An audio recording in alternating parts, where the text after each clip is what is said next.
The Nevada Museum of Art, which is 82 years old this year, was founded by two friends. One was an early climate scientist, and the other a collector of books on art. And they got together and decided they wanted to have a place where artists, scientists, and humanists could get together and have a conversation. And this is in the 1930s. And by the 1990s, the museum had begun to put together a comprehensive photographic collection called The Altered Landscape that kind of followed on the concerns set up by those two gentlemen early on in the 20th century.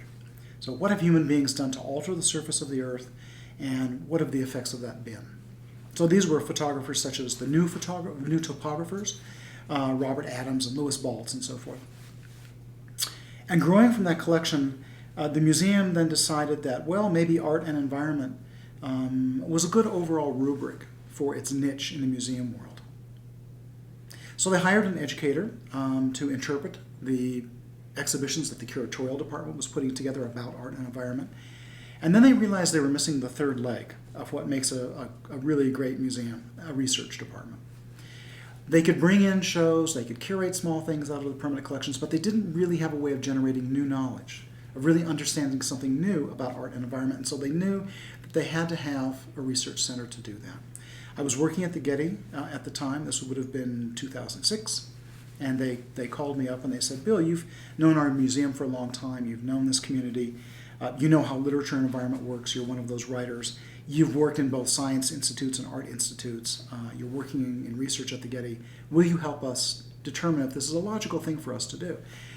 So I spent about a year trying to find out if any other museum or anybody, a university department, anybody was doing a concerted research program into art and environment. And to my sort of surprise, no one else was. So I told the museum this, and they said, well, okay, if it's logical for us to proceed, how would we proceed? What would we do? How would we have a center? And so in 2000, basically early 2008, I sat down to design an institute. And I basically chose a model that was based on what, say, the Getty does or the Clark Art Institute in Massachusetts.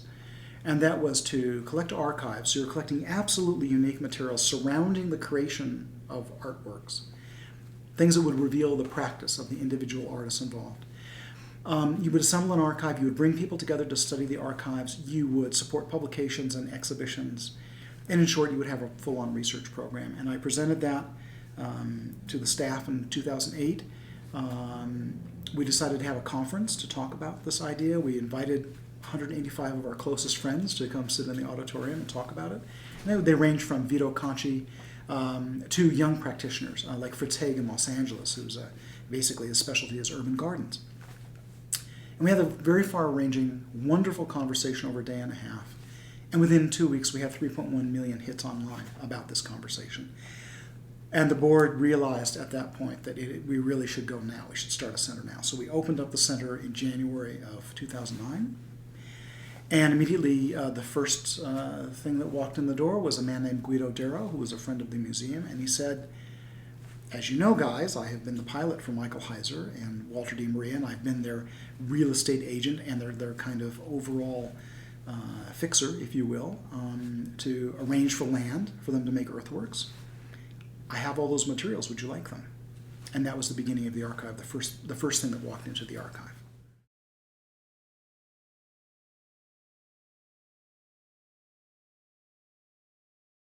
So the idea of a research center is that you collect things, you study them, you promote the creation of more of those things, and then you share all of the results with the public. So we collect archives, we have exhibitions here at the museum, sometimes they travel, we do publications. So you do books, you do exhibitions, you have public programs, so you bring in the artists to speak about what they do with the public, you tape those things, you put those in the archive.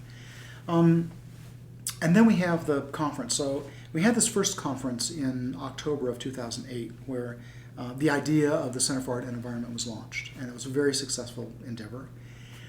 And we do them every 3 years. The reason we do them every 3 years is that the world changes a little bit every year. And it changes a little bit more every 2 years. But every 3 years, things have really gone in a different direction. So there's something really new to talk about. We don't really have themes for the conference. The idea of the conference is truly to hold a series of conversations. They are all plenary sessions. It's not an academic conference. There are no breakouts, no papers.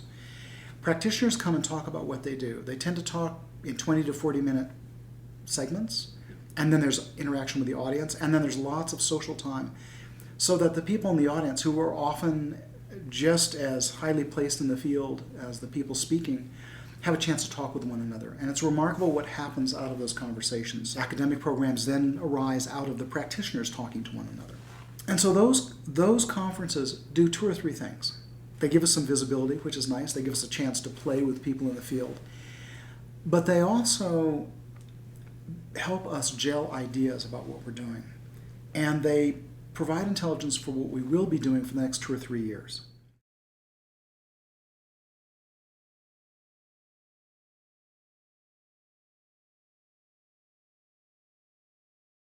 We had a plan 5 years ago to assemble a matrix of material dense enough by 2020 so that anyone in the world could come to that body of collected materials and understand what art and environment is from about 1790 to now.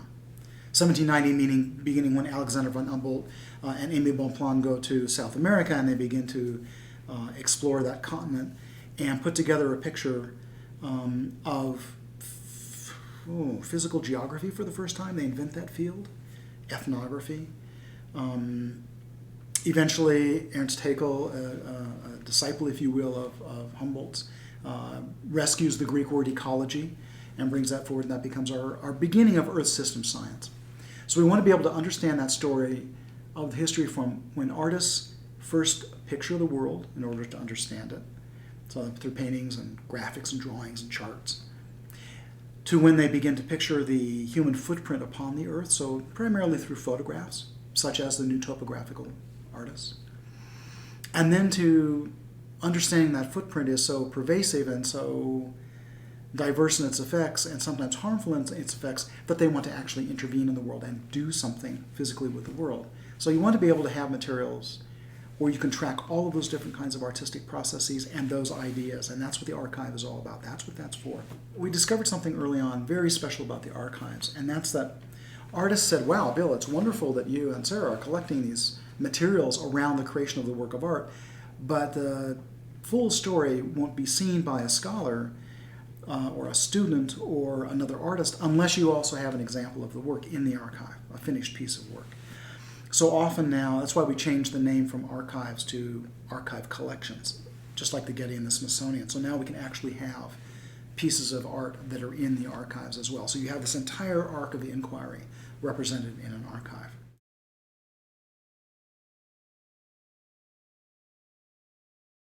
So how we use the archives, or they get used, is one, the first thing we do is we do exhibitions out of our archives. We, at the center, the Nevada Museum of Art will do 30 to 40 exhibitions a year, and the center will do, in those, maybe 5 to 7. And those exhibitions are drawn from the archives. So we literally draw physical material from the archives to make the exhibition. Occasionally we will also borrow a work of art from the artist if we need to have a fuller look at what they are doing, and perhaps we don't have a full-scale artwork and we need a big photograph or a big painting or something, or an installation of some kind.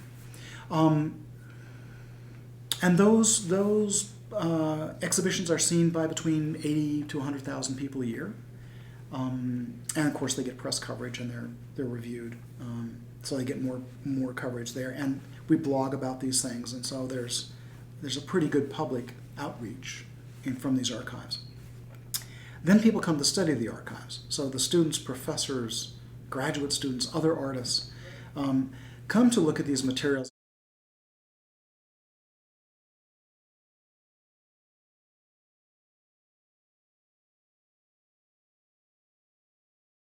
Once artists began to work in the landscape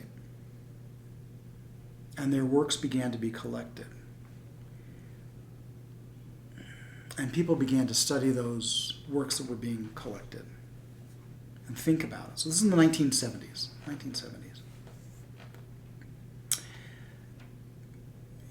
Over about a 20-year period, there became the necessity to provide a framework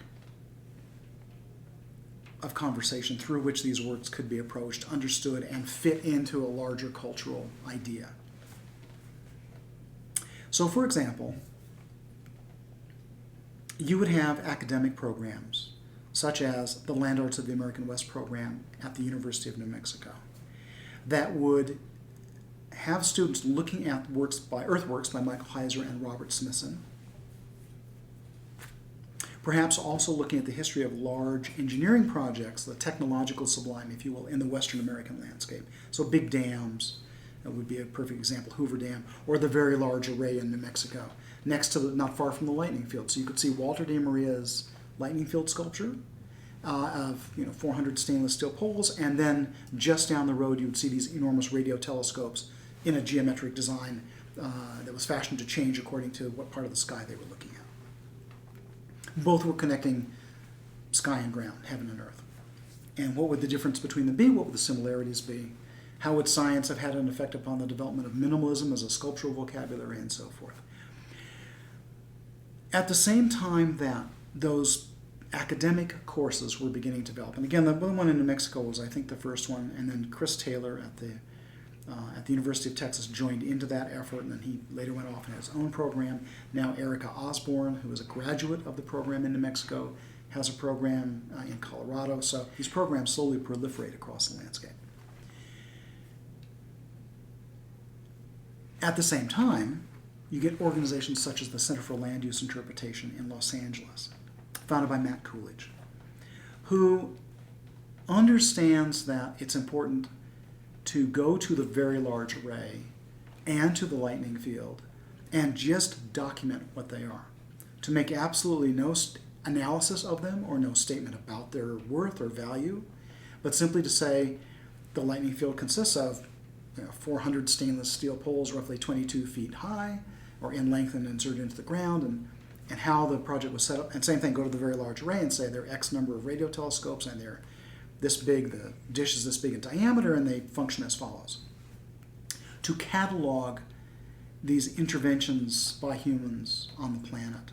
And they realized that by doing that, they were making an archive of land use, and that they would have exhibitions and they would have programs and so forth. And they started a residency program in Wendover, Nevada, which is on the Nevada-Utah border, right on the edge of the Bonneville Salt Flats, as a place of very intense anthrogeomorphological intervention. So people changing the surface of the planet, not just the natural processes like rain. And so they would make an archive of these things, and they would have a residency program, and people would come make new work about the things that they were cataloging, and in response to that particular place in Wendover, or wherever their residencies happen to be. They've sponsored residencies in various places.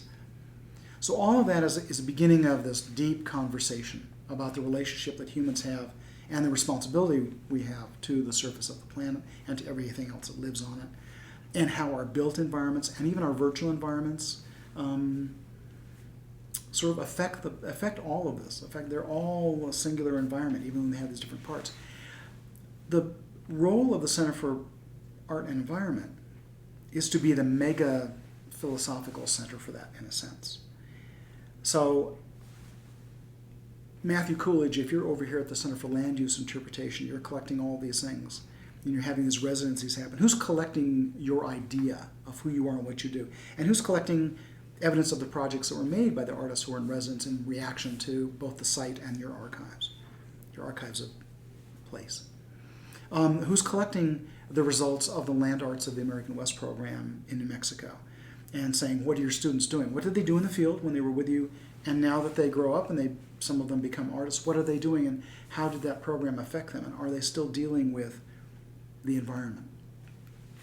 So that's how we act, in a sense, around the world. I mean, there are these different individual artists doing things. The artists come together often through the agency of organizations to do projects, and then we collect those projects so that people can study the entire field.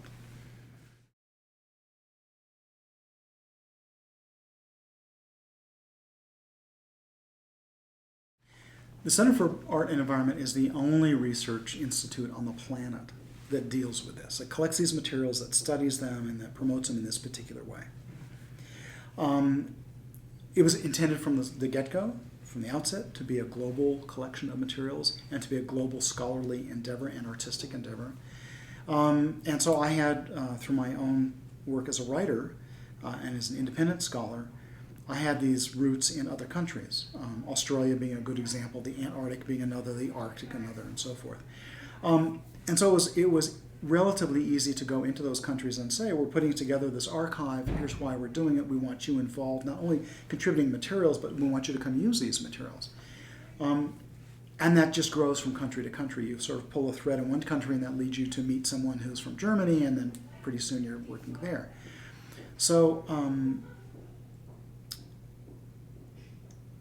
this has several interesting effects and side effects. There are some things that should not come to our archive, that should stay in their country of origin, for example. And so it's our job, we think, to help people understand what an archive is, how it functions, why it's valuable, and help them learn how to do it.